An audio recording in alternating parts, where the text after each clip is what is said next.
орон зүйтэй хувьд бол бас шинэ хот бас энэ 21-р зууны одоо хот төлөвлөлт ямар байх ёстой, орчин үеийн хот ямар байх ёстой гэдэг энэ шийдлэр бол хөгжиж байгаа.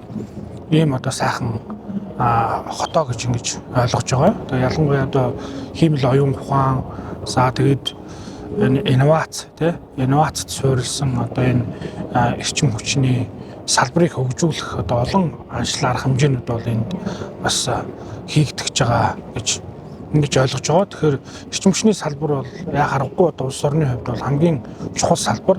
Дэлхийн нийт ч гэсэн одоо энэ салбарын хөгжил, за энэ салбар юм болоод уур амьсгалын одоо өөрчлөлтийн эсрэг бүхий л одоо төвшөндөө бол бодлого барьж ажиллаж байгаа. Тэгэхээр эрчим хүчний салбарын хувьд бол бас энэ